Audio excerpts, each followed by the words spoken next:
Welcome to the home of Unitarian Universalism in Central Washington. My name is Chris Rader. I'm happy to be your celebrant today.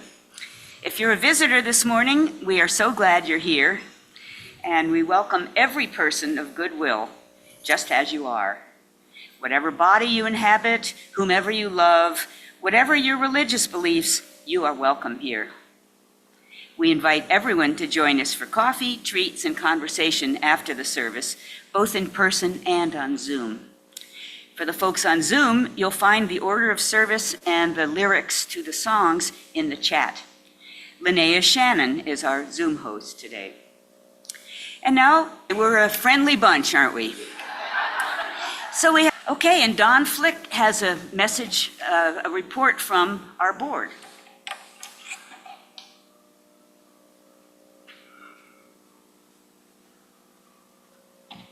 Good morning. So this is the monthly report on the board meeting for the month of May. We got a lot done. Just quick summary. Very importantly, we approved the agenda for the June 9th congregational meeting. As a reminder, this is one of the most important things in the life of our fellowship each year. We elect new board members, we approve our budget, we generally agree on the direction of CUUF for the coming year. So please mark your calendars for June 9th following the service. And in preparation for the congregational meeting, the board agreed to present and recommend for approval the draft operating budget for the coming year as was developed by the Finance Committee. This is going to be discussed in great detail at the congregational meeting, but the briefest of summaries would be that as of last Tuesday, our stewardship drive had raised $231,900 in pledges. And while this is below our stated goal, it is by any measure a very successful outcome. It's a great outcome. The recommendation from the Finance Committee is that what we'll do is adjust our revenue goal by changing the amount that goes into our reserves. But we are fully funded on an operating basis for the coming year with this. The meeting agenda will also have a vote on 2 new board members. We have 2 board members who are ending their term, Laura Maracek and Ronnie Craven. The nominating committee has put forward Jerry Bailey and Heather Coonrod to fill these vacancies. So again, another reason to be there to make this important vote.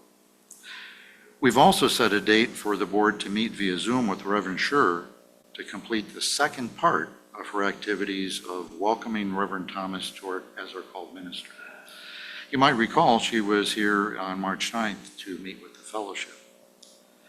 The board also finalized the size and composition of the newly created building task force. As we all know, the Department of Transportation intends to run a bulldozer through where you're currently seating. So it's, pardon me? Well, it's going to happen. It's funded, it's approved. No. Well, a number of us would characterize this relationship as kind of a hostage situation for 20 years or so. But best current read is yes, they're going to do this, and yes, they will have to compensate us. And yes, we will have to find a new home. So therefore, yes, we have come up with a new building team to make sure that in advance of the bulldozers arriving. Now, this one will be easy to tell if they're successful or not,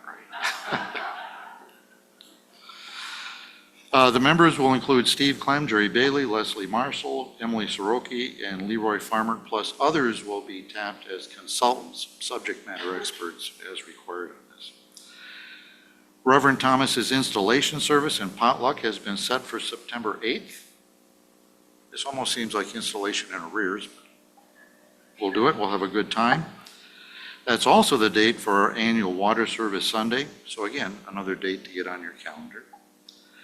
And lastly, at the meeting, Lori Riegert presented the board with a proposal that a covenant group, of which she's a member, wants to host a camp out in September up at Squilchuck State Park. And those of you with a very long history at CUUF will remember when the fellowship used to do this on a fairly regular basis. Used to rent cabins on a weekend and go off and just have fun. Toward this end, Squilchuck State Park has been reserved for Friday night, September 6th, for a potluck and a camp out. So there'll be more information on this as we go forward. The board is strongly encouraging of this event, but it felt we best managed this year as a covenant activity and probably will be considered as an official CUUF yearly event in subsequent years, depending on the experience with this one. So again, more news on this later. So thank you.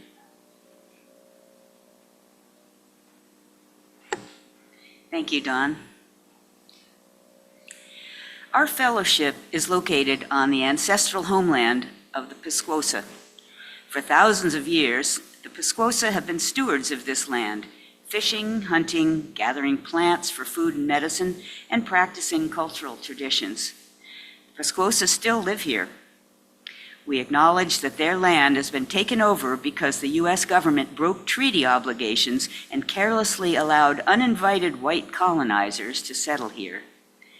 We stand alongside our indigenous neighbors as they continue their traditions and seek to have all their rights recognized. We acknowledge our shared responsibility to sustain right relations with each other and the land, and hope to someday help the Pisquosa secure land of their own in the Wenatchee Valley. For more on this subject, please visit our website, cascadeuu.org, under Welcome. The chalice and flame symbolize our congregation gathered in principles and faith. It is an image of our spirituality and our religion. If you at home have your chalice with you, please join now in lighting it. Here in the sanctuary, we will speak these lighting words in unison. In the light of truth and the warmth of love, we gather to seek and seek to share. And now, our meditation to the source of our being and the guide of our spirit.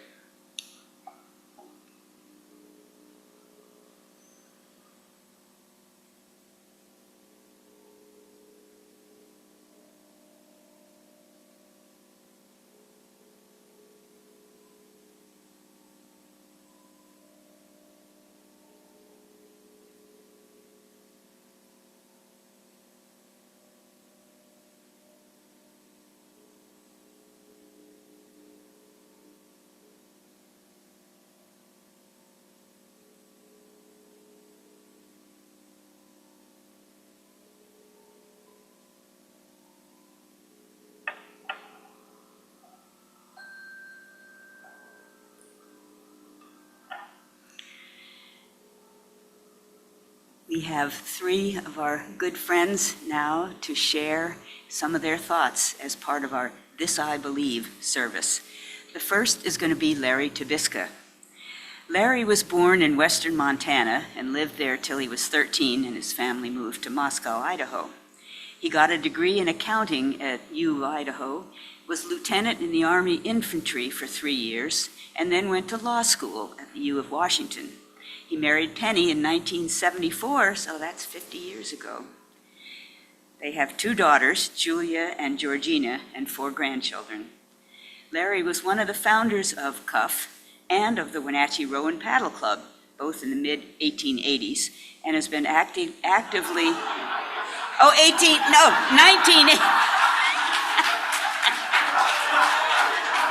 sorry. The 1980s. And Larry's been actively contributing to both of them ever since, as well as to the Audubon Society. Larry?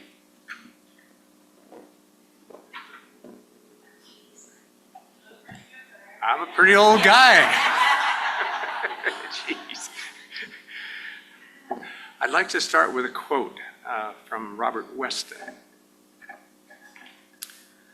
Out of the stars in their flight, out of the dust of eternity, here have we come.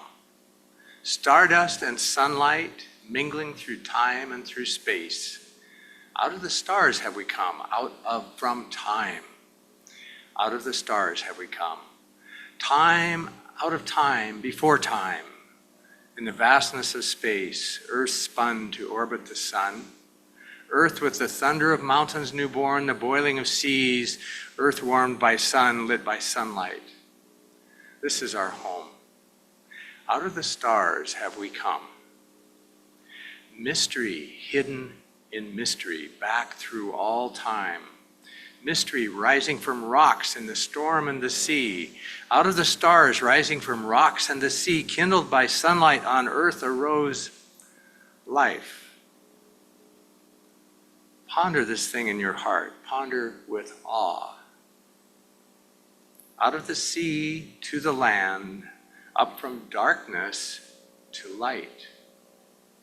Rising to walk and to fly out of the sea, life up from the sea. Ponder this thing in your heart, life from the sea. Warmed by sun, washed by rain, life from within, giving birth, rose to love. This is the wonder of time. This is the marvel of space. Out of the stars swung the earth, life upon earth rose to love. End quote.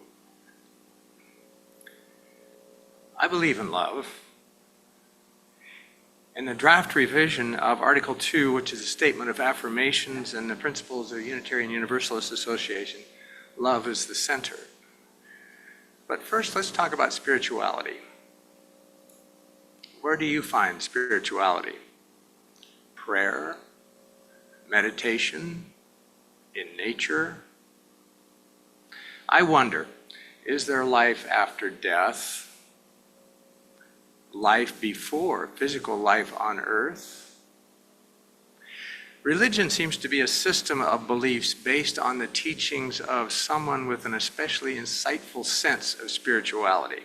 Jesus of Nazareth, the Buddha, Muhammad, and many others. Okay, so as a child, I prayed to God, and I was instructed to do so. I should pray for guidance from the Holy Spirit. Apart from that, I felt I had spiritual experiences out in nature. I've asked in prayer for guidance or illumination or strength, and sometimes it seems like it has come to me. What is that? Am I just talking to myself?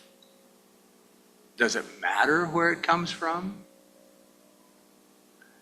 Is it just a synthesis of ideas and values I've stored in my brain? Or is there something we are tapping into that is available to all of us if we just reach out in the right way? Is there a great pool of being consisting of all the souls who have gone before us, from which we came and to which we will return upon death? No one knows. Some people are certain that they know. I don't believe I know, or that anyone else does either. What I do believe is that we exist. And existence, of which we are a tiny part, is an incredible gift, of which we are the beneficiaries. I have a huge reservoir of gratitude which informs me as to how I should live. Basically, that gratitude tells me to live lovingly. So what does that mean? We've been given a set of characteristics that are amazing, really. A brain with which we can observe, think, and remember, complex structures that enable us to have emotions that even project ourselves into the lives of other people and beings to empathize. We have bodies that are almost infinitely complex, but capable of doing work to carry out decisions we make. I think to live lovingly means we should use all that we have to make a positive difference. I read somewhere recently that human beings have become the most dominant and successful species on the planet, not because of each of us wants to maximize our individual wealth or power, but because we cooperate and collaborate with one another. This is love at work. Love is about people reaching deep within themselves, out to the existence of which we are a part, and out to each other in this fellowship, and wherever we encounter each other. It is cooperation and collaboration that enables this fellowship. Here we can explore with each other the ideas of spirituality. Cooperation and collaboration among people is most often seen for the purpose of making money, usually delivering a product or service that people want. And there's nothing wrong with that, unless it's hurting our earth or people on it. But I believe in collaboration and cooperation done without any profit motive in mind, but rather for a purpose we have identified as worthy in view of the gratitude we feel for our existence.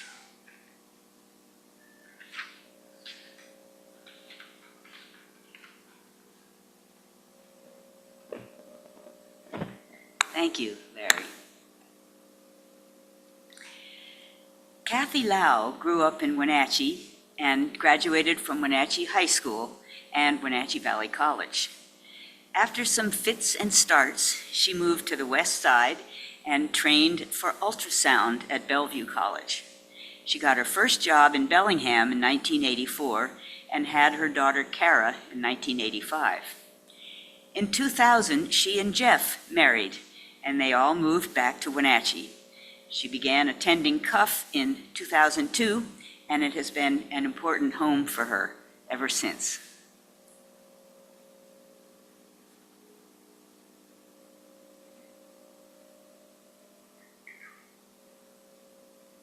Good morning.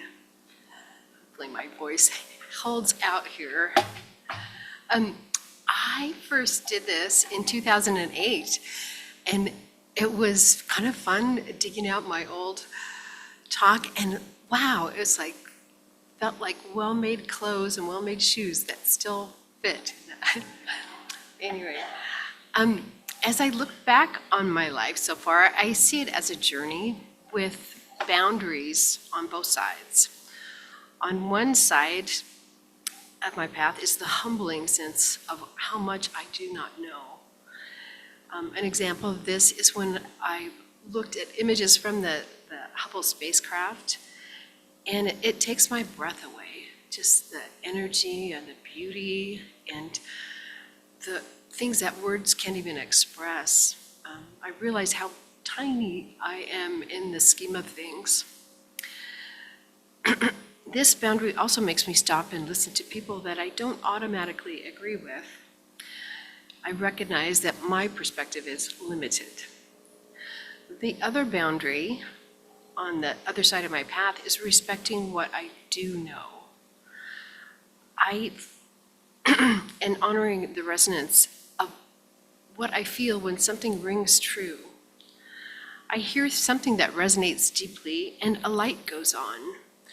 It's not a light that I switch on, I just experience it as ringing true, and my pathway is clearer. So on my journey, I have 9 beliefs that have helped make my life more successful, I think, and just tailored to me. The first one is, I believe if all my basic needs are met, I can flourish in any set of circumstances. Every life situation has positives and negatives, and to me, it's a process of mining that situation to find what is the best of right where I am. It takes some effort to figure out what to cultivate, but it is much more satisfying than thinking the grass is greener where I am not. And one thing that came to mind is I've been a single mother and I've been married, and there's been deep richness in both those times, and I'm glad for the experiences I've had. The second thing is I believe if I have a basic need that is not being met, I can't expect someone else to be responsible for this. I have to take it on. And I may need someone else's help to do it, but I have to lock in and say, this is what I need, and I better do something about it. Makes me think long and hard about what I do, because I have to live with the consequences as well. But time helps me sort out what is truly a need versus what is just glitter and fluff. And this helped me a lot when I decided to retire fully 2 years ago, and it's been a good decision. Thirdly, I believe that my choices are the way that I sculpt my life. Looking back, I can see positives and negatives additions to my life. And as I go forward, I look at a choice and try to determine what is a healthy one for me. My compass for determining that is asking, what is my motivation to take that path? Am I afraid not to? Am I seeking to meet a true need? Do I see a familiar pattern that has led to harm in the past?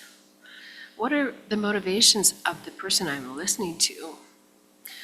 And just briefly, Jeff and I both had, we had this lovely weekend planned on Easter where we rented a condo at a timeshare and had our family come, and at the check-in, they're like, oh, we have an offer for you, no obligation, only an hour of your time to, oh my gosh. And I fell for it. Luckily, we got out of it, but it was like, no, that was a precious hour of time with my family that I missed, and I'm gonna listen to me next time. 4 is, I don't enjoy failure, but when I find myself there, I believe it's important to view it as a closed door rather than a time to beat myself up. I've learned what doesn't work for me or what I'm not suited to, and it's time to look in another direction. It's often very useful, if painful. It's a painful way to learn, but I don't forget the lessons that I've learned through the School of Hard Knocks. And it's a reminder to pay attention to who I really am, to my own unique pathway. I cheat myself if I try to mimic someone else's path. As a working young mother, I heard colleagues that I really respected say, oh, I'd go crazy if I was stuck at home. And I thought that sounded very professional. And I assumed that was the only way that there was to be. And in looking back, I realized I missed an opportunity to carve out a win-win for both me and my employer, that I could have had more work-life balance at that time. And if I hadn't pushed myself to fit into a mold, I could have enjoyed that time more deeply. As simple as listen to myself sounds, it takes courage to do it. And time and experience are helping me to foster the faith to do that. Number 5 is I believe it's important for me to take care of my body. I need exercise and nutritious food and clean water and a loving touch and adequate sleep. I've always been envious of people who could just function on hardly any sleep at all. But boy, that's not me. And luckily, retirement has made it easier to keep all those things in balance. 6 is, I believe climate change is real. And I attempted a vegan diet earlier this year to try to lessen my impact on the earth. And unfortunately, I ran into food intolerances that made it impractical to do it 100%. But it shifted me to more of a plant-based diet, and I continue to look for ways to enjoy a sustainable lifestyle. 7, I believe it's important to challenge myself to be a lifelong learner.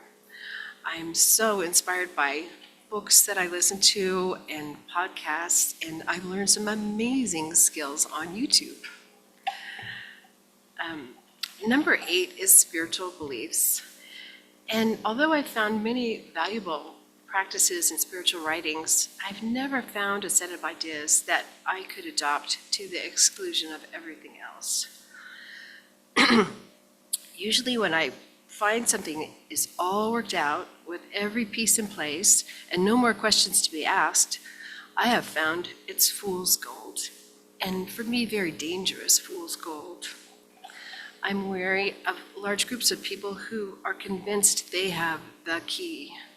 And for me, groupthink is a dangerous thing, and red flags really go up when I see people contentedly reinforcing each other's beliefs in a large group. As a young person, I started to discount my own thinking and began moving with the herd.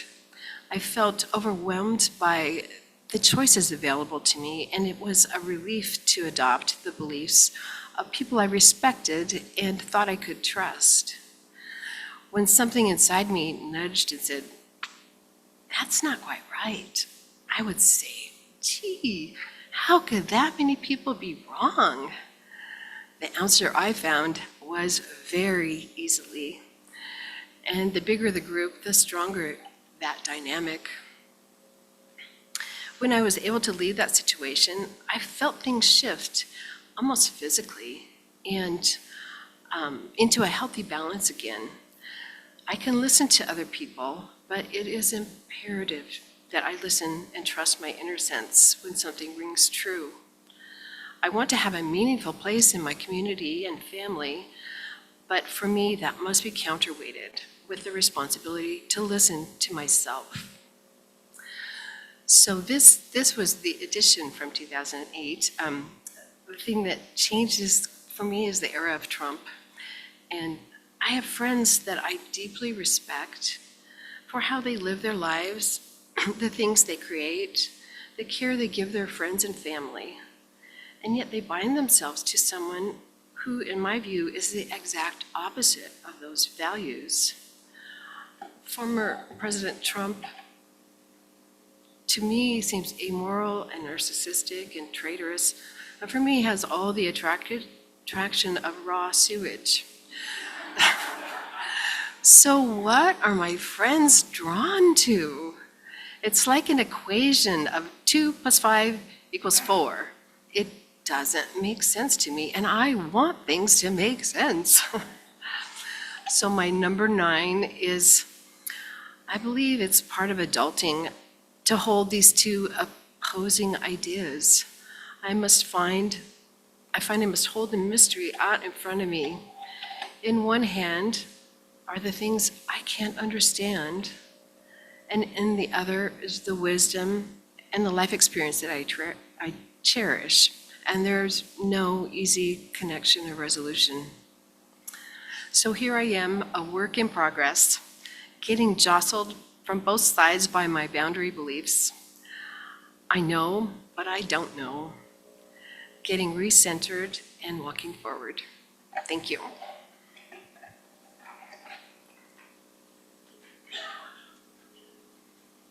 Thank you, Kathy.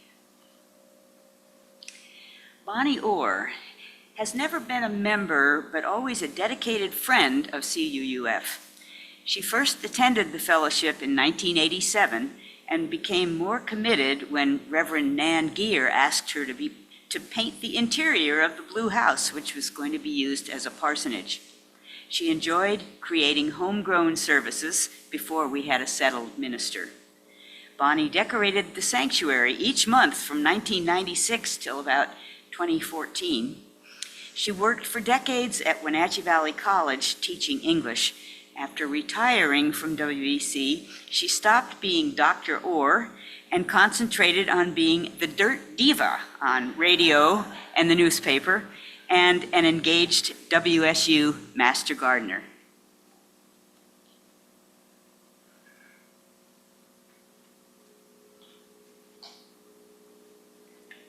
Good morning. One touch of nature makes the whole world kin.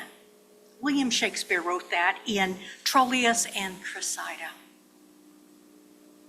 My mother worked for Universal Movie Studios before she married my father. When we went to the movies and someone was hurt or a bad guy, especially in the Gene Autry movie matinee, my mother would lean over and say, "Don't worry, they all eat lunch together on the set." This took the mystery out of movies for me. Then, when reading Bible stories, Mama said that the children of Israel ate manna, which was really mushrooms which came up with the morning dew. The Red Sea parted because of an earthquake and tidal wave.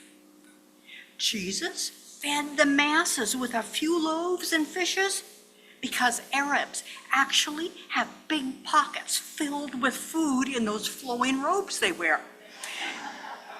Well, the mystery was taken out of the Bible as well.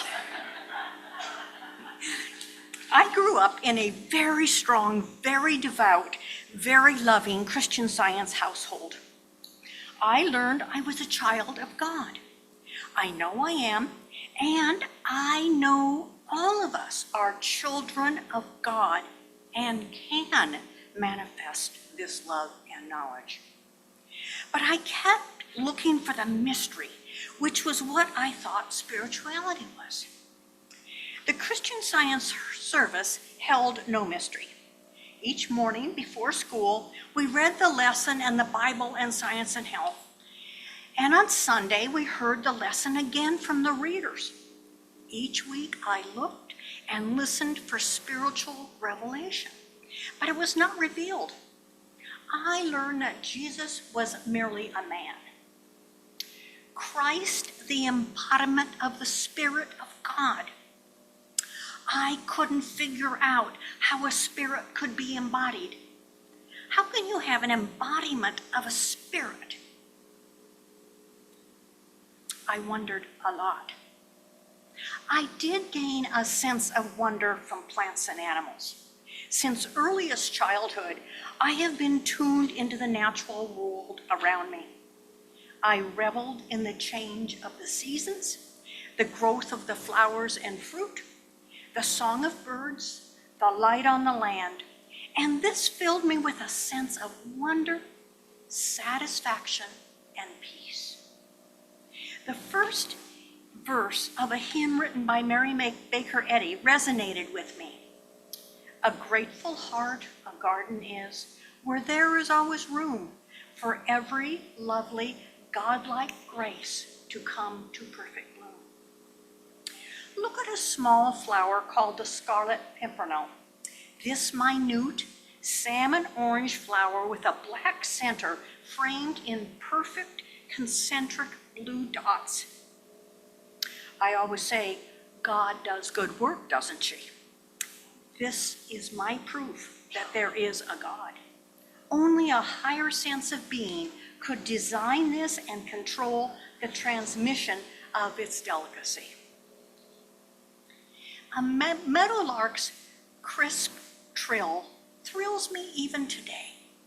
It takes me back to rural Montanan childhood walks in late, cool spring with the sun warm on my back. I had thought it was God's hands caressing my back. But I could not articulate my thoughts to ask if this was the spiritual I was seeking. My natal religion did not provide opportunities for these questions to be discussed. Even as a child, I sought this spiritual sense. I was building what Sam Keen calls your own sanctuary, a time apart, a place apart into which we may retreat. This poem I wrote as a remembrance of my secret place. Hideaway. Me and my cat, we are small enough to snuggle in this secluded space with a glance of light, hidden by the entwined boughs, but close enough to hear Elk Creek and fill the rest of our senses with Syringa's sweet scents. Since I believe and act as if I am a child of God, I have been labeled as having a relentlessly bright-sided nature. I know that I am in charge of my destiny, and Robert Frost's poem of The Road Not Taken symbolizes to me that whatever choice I made in life merely opened up me to new possibilities. I have searched for spirituality, not searched for faith. I have found spirituality in the world around me and here. On Sunday, as well as during every day of my life, because I have the sense of being with a group of people who more clearly live God's love than I ever thought was possible. Realizing the openness of spirituality was, as Tom Robbins say, like a veil falling away, the fog lifting from an unseen shore.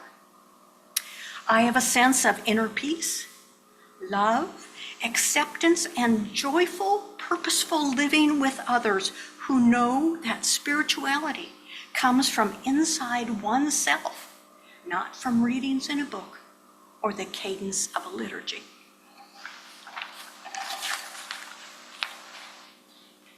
Extinguishing words. We extinguish this flame, but not the light of truth, the warmth of community, or the fire of commitment. These we carry in our hearts until we are